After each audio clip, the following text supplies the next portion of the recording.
Vous êtes vice-président en charge du numérique à l'AMRF, hein, donc c'est l'association des maires ruraux de France. Le numérique, c'est deux choses. C'est la connectivité et pour ce qui concerne Ludovia Magazine, c'est la connectivité des écoles et ce qui va se passer dedans. Est-ce que vous pouvez me rappeler un peu les travaux qui ont été faits au sein de l'AMRF sur le sujet de la connectivité et les enjeux au niveau rural? Alors il y a eu plusieurs choses puisque effectivement la responsabilité de la commune c'est l'équipement des écoles. Donc nous on a accompagné, en tout cas moi j'ai accompagné deux projets, ce qu'on appelait l'école numérique rurale, c'était donc les appels à projets de l'éducation nationale qui permettaient d'apporter des subventions pour que les écoles s'équipent en matériel, en tableaux, en tablettes, enfin tous ces outils-là. Mais le projet le plus important qui a été porté c'est ce qu'on appelait Connect École. Parce qu'avant d'apporter des outils, il faut d'abord avoir la connexion. Et donc j'ai porté un projet pour que les écoles rurales qui n'étaient pas connectées à la fibre ou qui avaient un débit trop faible par du cuivre, on les connecte par satellite. Donc l'idée c'était de passer un message aussi fort à l'État qu'on ne pouvait pas mettre du numérique éducatif dans toutes les écoles rurales si on n'avait pas pensé au préalable la question de la connexion. Donc ça a été un des plus gros enjeux pour nous. Ensuite, il a fallu accompagner et sensibiliser nos collègues par le développement du numérique au sens large du terme. Et dans le sens large du terme du numérique, il y avait à la fois la numérisation des mairies, mais aussi tout le besoin que pouvaient avoir demain les enfants au niveau de l'éducation nationale. Donc il y a eu un travail de sensibilisation qui a été fait par rapport à ça. Alors c'est vrai que vous êtes un élu local, hein, très ultra local. En général, un élu, on lui pose des questions sur le numérique, il dit bon, attends, je vais d'abord voir les questions de voirie, de voisinage, il a plein de choses à faire. Est-ce que le numérique, vous avez sensibilisé vos collègues maires, je suppose. Est-ce que vraiment vous pensez que les maires aujourd'hui ont cette envie que leurs écoles soient connectées et que c'est une priorité? Alors, déjà, je n'ai pas besoin de convaincre un maire pour qu'il passe en priorité la fibre ou le réseau au XXIe siècle. Tout simplement pourquoi? Parce qu'aujourd'hui, quand vous avez un habitant qui achète une maison ou qui vient s'installer à la campagne, il ne vous demande plus si vous avez de l'eau ou de l'électricité, ce n'est pas une question. Par contre, il va vous demander si vous avez de la fibre, ou du très haut débit, ou du réseau mobile. Donc, je veux dire, comme le maire il est attentif aux besoins des concitoyens, aujourd'hui, ça devient une priorité.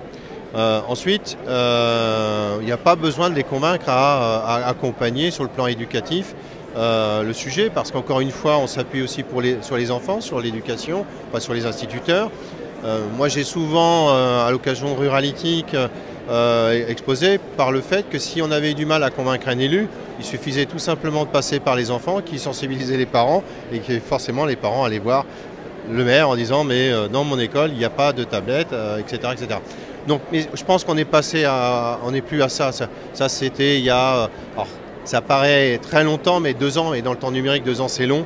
Donc ces questions ne se posent plus aujourd'hui. La question qui se pose aujourd'hui, c'est de pouvoir apporter des outils partout, dans toutes les écoles, avec du contenu, parce qu'on a des problématiques de contenu, d'usage pour accompagner les instituteurs, de formation, et ça c'est le rôle de l'État. Donc on en est là aujourd'hui. Donc il n'y a plus besoin de convaincre mes collègues là-dessus. Alors vous êtes à Éducatisme, mais vous sortez du Salon des maires. On a M. Macron qui était là, je crois, hier, qui a expliqué un petit peu quelle était la politique du gouvernement. Vous avez parlé d'ENR, hein, donc vous avez suivi un projet ENR. Est-ce que vous avez le sentiment aujourd'hui que le ministère de l'Éducation nationale est proactif dans le domaine ou en retrait? Est-ce qu'on manque d'argent? Parce que ENR, c'est quand même 50% de financement à l'époque. On sait que ça a fait une grosse incidence sur l'utilisation du numérique dans les petites communes. Est-ce que vous pensez qu'il va y avoir un mouvement de ce type-là? Alors, vous l'espérez? Non, mais au-delà du discours du président de la République d'hier, je vais juste rappeler qu'au mois de juillet, la Cour des comptes a sorti un rapport justement sur le sujet et qui a dit d'un point de vue purement comptable, ce que nous on dit depuis un moment, c'est qu'on a une vraie problématique d'accompagnement de l'éducation nationale vers ces instituteurs, enfin ces professeurs des écoles, à les sensibiliser justement à utiliser le numérique. C'est pas qu'on l'impose, c'est qu'à partir du moment où un élu investit dans le cadre de l'ENR, mais pas toujours, sur du matériel, il faut qu'il soit utilisé. Et la remarque que l'on a le plus souvent, c'est justement qu'il n'y a pas un accompagnement de formation suffisant des instituteurs. Pour autant, on a aussi une autre problématique qui est les outils. Alors on a des tas d'entreprises, des tas de start-up aujourd'hui qui font des outils qui sont extrêmement intéressants, j'en ai vu tout à l'heure, c'était passionnant, sauf qu'il faut qu'il y ait un socle commun. Et le socle commun des outils numériques qui sont mis à disposition des instituteurs dans nos écoles doit être le même partout. Et ça, c'est aussi le rôle de l'éducation nationale. Et ça aussi, ça a été dénoncé par la Cour des comptes. Donc c'est ça qu'on va revendiquer, c'est ça que je vais attendre. Donc je pense que ce rapport a été un pavé dans la mare, donc tant mieux. Comment ça va réagir, j'ai encore rien entendu par rapport à ça, mais je crois que le message est passé, donc maintenant on attend, quoi.